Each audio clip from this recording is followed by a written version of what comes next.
अस्सलाम वालेकुम। अब हम चैप्टर 17 का जो सेकंड पार्ट देखते हैं। सबसे पहले देखें ये subject topic store strain energy in deformed material. अगर यहाँ पे आप गौर करें, ऑब्वियसली जब हम किसी ऑब्जेक्ट पे जो है वो फोर्स अप्लाई करेंगे तो उसमें जो है वो वर्क भी होगा, उसके नतीजे में जारी पता जो डिफॉर्मेशन आएगी तो एनर्जी जो है वो स्टोर हो जाती है जो पोटेंशियल एनर्जी के फॉर्म में। ये फार्मूला उसका ये आपने ध्यान में रखना है। ये एरिया, ये लेंथ है, ये एल है, हम जो है वो ले रहे हैं कि लेंथ में वेरिएशन आएगी।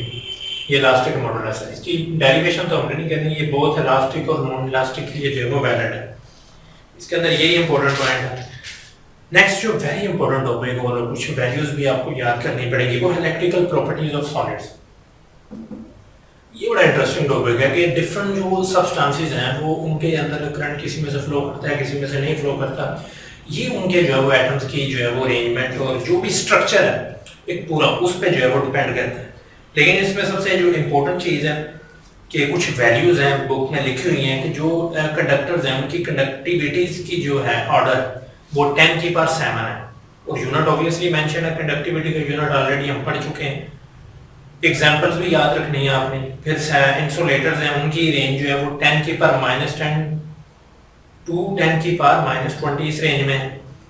जो सेमीकंडक्टर्स हैं उनकी 10⁻⁻6 टू 10⁻⁴ तो ये आपने देखना सारा। लेकिन जो फ्री इलेक्ट्रॉन्स फ्लो करते हैं डिफरेंट सब्सटेंसेस में, जो बोहर की थ्योरी थी वो फेल हो गई थी। बोहर जो है वो एक्सप्लेन नहीं कर सका कि ये जो फ्री इलेक्ट्रॉन्स हैं इनके पीछे स्टोरी क्या है, इनकी कहानी क्या है। फिर एक न्यू जो वो थ्योरी है वो energy band theory, very very important theory. इसने बताया कि असल गेम क्या है। ये दो एटम्स हैं, ये अपने लिए ये न्यूक्लियस है और ये भी न्यूक्लियस है, ये इलेक्ट्रॉन्स हैं। ये इलेक्ट्रॉन शेल में मौजूद है और ये किस्म का एक एनर्जी लेवल पे मौजूद है, एक मतलब एनर्जी लेवल है इसका इन दोनों इलेक्ट्रॉन्स का। अब होता क्या है कि ये very close to each other. Energy band theory कहती है कि ये आइसोलेटेड थे पहले, लेकिन जब इनको हम करीब करते हैं तो ये दो स्टेट्स बन जाती हैं क्योंकि दो एटम्स है ना, दो स्टेट्स बन गई। इसी तरह जो है वो n नंबर ऑफ एटम्स है वो वेरी क्लोजली जो है वो लिंक्ड होते हैं तो n नंबर ऑफ स्टेट्स जो है वो बन जाती हैं। ये जो एक इंपॉर्टेंट पॉइंट आ गया, ये एनर्जी बैंड थ्योरी में उसने बताया कि वो जो एनर्जी स्टेट्स है वहां पे इलेक्ट्रॉन्स मौजूद हैं, लेकिन उनके इन बिटवीन एक एनर्जी गैप भी होता है।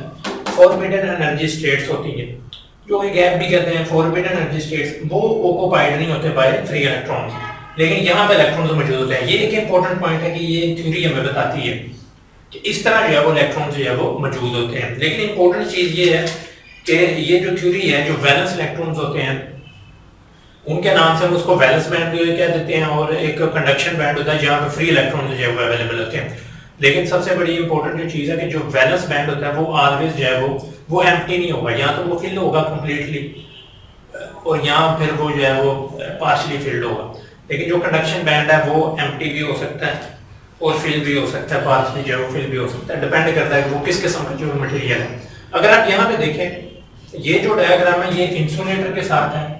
इंसुलेटर्स ये जो है वो कंडक्टर्स के लिए है और ये सेमीकंडक्टर्स के लिए है। ये पॉइंट आपने ध्यान में रखना है। इंसुलेटर्स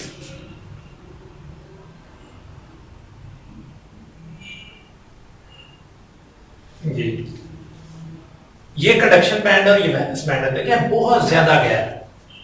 मतलब इंसुलेटर ऐसे नहीं क्योंकि फ्री इलेक्ट्रॉन से नहीं मिलेंगे तो वो इंसुलेटर ही है, तो उसमें फ्री इलेक्ट्रॉन्स मूव ही नहीं करेंगे, करंट फ्लो ही नहीं करेगा। ये वैलेंस बैंड है, यहाँ से आप देख रहे हैं इलेक्ट्रॉन्स जो है वो इधर जाने में बहुत ज्यादा एनर्जी चाहिए, हमें ठीक ठाक एनर्जी चाहिए, ठीक है, जो पॉसिबल नहीं है। एनर्जी गैप इतना ज्यादा है, ये बेसिकली जो है वो एनर्जी गैप है Eg ये। लेकिन जो कंडक्टर है उसमें देखें बहुत माइनर है, ऑलमोस्ट ये साथ साथ जुड़े हुए हैं, यानी फॉरबिडन एनर्जी गैप इनको कहते हैं, लेकिन ये बहुत कम है, ओवरलैपिंग है ऑलमोस्ट। तो इजीली जो है ना वो इलेक्ट्रॉन इधर से उधर भाग जाएगा। लेकिन अगर थर्ड केस में देखें आप सेमीकंडक्टर में तो narrow energy gap mean to say थोड़ा है, थोड़ी सी एनर्जी देगा तो इलेक्ट्रॉन जा सकता है। इस केस में नहीं जा सकता, इस केस में जा सकता है। तो ये पॉइंट आपने ध्यान में रखना है कि इस तरह जो है वो डिफरेंशिएट करते हैं। होता क्या, इलेक्ट्रॉन मौजूद है वैलेंस शेल में, आपने एनर्जी दी, ये तो प्रेजेंट है ना फ्री इलेक्ट्रॉन्स कंडक्शन के केस में, तो वो कंडक्टर्स हैं। इंसुलेटर के केस में तो पॉसिबल ही नहीं है, ये बैंड बिल्कुल जो है वो एम्प्टी है। लेकिन कंडक्टर के केस में जो होता है वहां पे जो है वो उसने बताया कि there is no physical distraction between the two bands which ensures the availability of large number of free electrons conductor के केस में। लेकिन जो इंसुलेटर है उस केस में तो कंडक्शन बैंड जो है वो एम्प्टी है और वैलेंस बैंड जो है वो फुल वैलेंस बैंड है और एनर्जी गैप जो है वो बहुत ज्यादा इलेक्ट्रॉन वोल्ट है, मतलब ठीक ठाक एनर्जी गैप है, ये भी आपको क्लियर हो गया। लेकिन जो सेमीकंडक्टर उसमें कंडक्शन बैंड जो है वो पार्शियली फिल्ड है और वैलेंस बैंड भी जो है वो भी पार्शियली फिल्ड है और एनर्जी गैप जो है वो बहुत कम है, तकरीबन ऑलमोस्ट 1 इलेक्ट्रॉन वोल्ट। तो ये चीज है, यानी 0 केल्विन पे तो फ्री इलेक्ट्रॉन जो है वो नहीं होगा, यहाँ पे 0 केल्विन पे फ्री इलेक्ट्रॉन नहीं होगा। लेकिन आपको पता है जैसे ही टेम्परेचर हम बढ़ाते हैं तो फ्री इलेक्ट्रॉन्स की अवेलेबिलिटी जो है वो सेमीकंडक्टर में आ जाती है, कंडक्शन बैंड में जो है वो इलेक्ट्रॉन चले जाएंगे तो वो कंडक्टर के तौर पे जो है वो बिहेव करेगा, अदरवाइज जो है वो इंसुलेटर के तौर पे जो है वो बिहेव करेगा। तो ये चीज एक अहम है। अब ये जो कौन कौन से एटम्स हैं जो बिहेव करते हैं, इनमें सिलिकॉन है, ठीक है, जर्मेनियम है, ये जो ग्रुप 4 के जो है वो एटम्स हैं, तो ये रोल जो है वो प्ले करते हैं। आपको पता है कि ये मैंने 3 जो है वो शेप्स बनाई हैं, ये जिसमें सिर्फ सिलिकॉन नजर आ रहा है ये प्योर है, इंट्रिंसिक सेमीकंडक्टर उसको कहते हैं, इंट्रिंसिक यानी उसमें एक्सटर्नल कोई चीज हमने शामिल नहीं की। लेकिन ये जो है जिसमें फास्फोरस नजर आ रहा है और आपको एल्यूमिनियम, ये एक्सट्रिंसिक सेमीकंडक्टर है, यानी एक्सटर्नली कोई चीज जो है वो ऐड की है। ये इंपॉर्टेंट चीजें हैं, इनको आपने ज़हन में भी रखना है कि जब हम एक्सटर्नली कोई चीज जो है वो ऐड करते हैं तो उस प्रोसेस को हम डोपिंग कहते हैं। कोई और एलिमेंट जो है वो सिलिकॉन और जर्मेनियम के साथ जब बॉन्ड बनाते हैं उसको हम डोपिंग कहते हैं, वो डोपिंग का प्रोसेस होता है, वो एक्सट्रिंसिक सेमीकंडक्टर होता है। और इंट्रिंसिक जो है वो प्योर है। प्योर में आप देख सकते हैं कि यहाँ पे इसके 2 इलेक्ट्रॉन्स हैं, इसके 2 इलेक्ट्रॉन्स हैं, 2 इसके इलेक्ट्रॉन्स हैं, 2 इसके इलेक्ट्रॉन्स हैं, टोटल हो जाएंगे 8। तो ये स्टेबल स्टेट होती है, आपको पता है, स्टेबल स्टेट ऑक्टेट रूल के तहत जब बैलेंस बॉन्ड जो है वो बन रहे हो, टोटल जो है वो 8 इलेक्ट्रॉन्स, तो वो स्टेबल स्टेट होती है। ये तो इस तरह एग्जिस्ट करते हैं। इसको भी हम जब टेम्परेचर देंगे ना तो इसमें भी क्या होगा कि एक इलेक्ट्रॉन जो है वो फ्लो हो जाएगा। मैं इसको साथ ही आपको एक्सप्लेन कर देता हूँ। इलेक्ट्रॉन जो है वो इस तरह जो है वो मूव करेगा एक, तो यहाँ पे होल जनरेट हो जाएगा, यहाँ पे इलेक्ट्रॉन जनरेट हो जाएगा। यहाँ से एक चीज मजीद क्लियर होगी कि जो सेमीकंडक्टर है उसमें 2 चार्ज कैरियर्स होते हैं, फ्री इलेक्ट्रॉन्स और holes. Free electrons and holes, एक ये पॉइंट आपको याद होना चाहिए।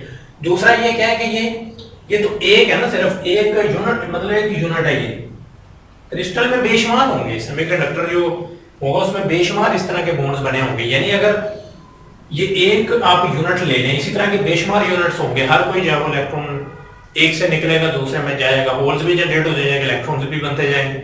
तो इस तरह जब टेम्परेचर इसको देंगे तो ये भी जो है इससे भी एनर्जी और करंट जो है हम गेन कर सकते हैं। इसी तरह जो है वो ये electrical conduction bye electrons and holes in semiconductor, ये यहाँ पे जो है ये फिगर बनी हुई है, ये बैटरी को अटैच करके जो है वो आपको बताया गया कि किस तरह जो है वो इलेक्ट्रॉन्स हम फ्लो करते हैं और किस तरह हम करंट जो है वो गेन करते हैं। एनी हाउ, अब ये जो P है फास्फोरस, आपको पता है ये ग्रुप 5 के एलिमेंट्स होंगे जो एन टाइप जिससे बनते हैं। ग्रुप 5 के,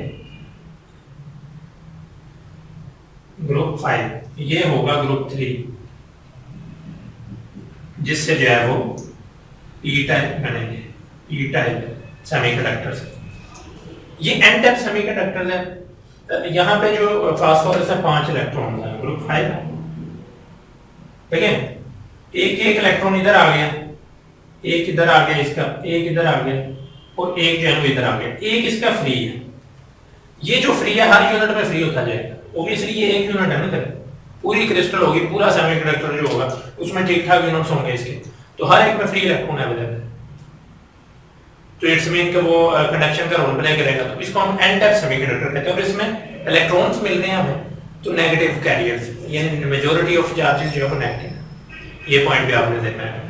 दूसरा ये कि ये इलेक्ट्रॉन्स रखते हैं, ये डोनर भी खिलाएंगे, ये देंगे इलेक्ट्रॉन्स, ये डोनर भी खिलाएंगे, ये दूसरा नाम है। फिर इसमें क्या है, इसमें 3 इलेक्ट्रॉन्स है सिर्फ, एक इसके साथ जुड़ गया, एक इसके साथ जुड़ गया, एक इसके साथ। तो यहाँ पे जो है वो एक खाली स्पेस है, यानी होल, ये होल जनरेट कर रहे हैं, यानी ये इलेक्ट्रॉन्स लेंगे, ठीक है। ये एक्सेप्टर्स भी कहलाते हैं, एक्सेप्टर्स, ठीक है। इनको पी टाइप भी कहते हैं, यानी मेजॉरिटी चार्ज कैरियर जो है वो होल्स हैं, पॉजिटिव, तो इनको पी टाइप भी कहते हैं। लेकिन एज ए होल चार्ज इस पे भी न्यूट्रल है, इस पे भी न्यूट्रल है और इस पे भी जो है वो न्यूट्रल होगा एज ए होल चार्ज। ये भी चीज आपने ज़हन में रखनी है। तो ये तो एक इम्पोर्टेंट चीज़ होगी कि किस तरह हम इनको बनाते हैं, किस तरह पी टाइप बनता है। अब कुछ चीज़ें हैं कि जो आर्सेनिक, एंटीमनी और फास्फोरस, आर्सेनिक, एंटीमनी और फास्फोरस, ये पी टाइप से बनते हैं।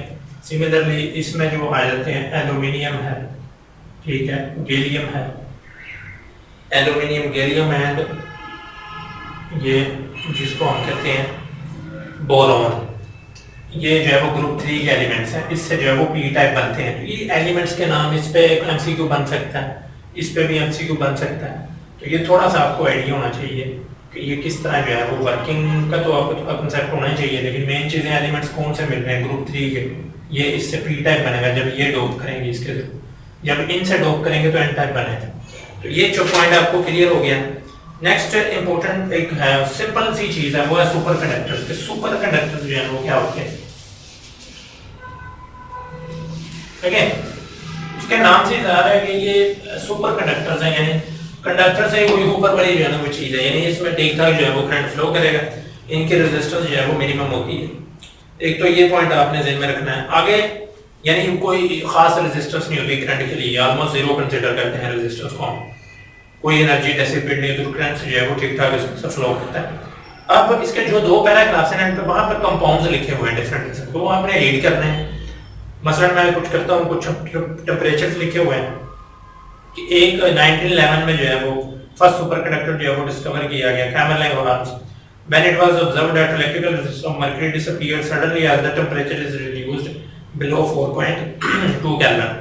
ये आपने ध्यान में रखना है कि ये कैमरलिन लॉरेंस, ये फर्स्ट सेमीकंडक्टर जो है वो सुपर कंडक्टर जो है वो डिस्कवर किया गया 1911 में। फिर एल्यूमिनियम का टेम्परेचर दिया गया, फिर लेड का दिया गया क्रिटिकल टेम्परेचर, जिस टेम्परेचर पे ये डिस्कवरी हुई है, डिफरेंट टेम्परेचर है जिस पे ये एज ए बिहेव करते हैं सुपर कंडक्टर, उनके टेम्परेचर दिए गए हैं, वो याद रखने हैं आपने। एनी एन पे लिखा हुआ है second paragraph, any super conductor with a critical temperature of about 77 Kelvin, the boiling point of liquid nitrogen is referred to as a high temperature superconductor। ये थोड़ा सा आपने ध्यान में रखना है। फिर एक रिसेंटली जो है वो डिस्कवर हुआ है complex crystalline structure known as yttrium barium copper oxide, उसका फार्मूला YbA2Cu3O7, ये याद रखना है। उसका टेम्परेचर क्या है, थोड़ा सा ये आपको आइडिया होना चाहिए। फिर ये MRI मैग्नेटिक रेजोनेंस इमेजिंग में भी यूज किया जाता है, मैग्नेटिक लेविटेशन ट्रेन्स में भी यूज किया जाता है, ठीक है, और small electric and fast computer chips में भी, इलेक्ट्रिक मोटर्स और फास्ट कंप्यूटर चिप्स में भी इसको यूज किया जाता है। तो इनके यूजेस भी हैं। तो ये इंपॉर्टेंट पैराग्राफ्स हैं, इनको ये कंपाउंड्स के नाम ज़हन में रखें और इनके एंड पे जो यूजेस हैं उनको भी जो है वो ज़हन में रखें। नेक्स्ट इंशाल्लाह जो है वो लास्ट इंपॉर्टेंट जो है वो टॉपिक है, उसको हम जो है वो पार्ट 3 में जो है वो कवर करेंगे। इन चीज़ों को देखें, नेक्स्ट अगेन आप जो है वो पार्ट 3 में मिलते हैं।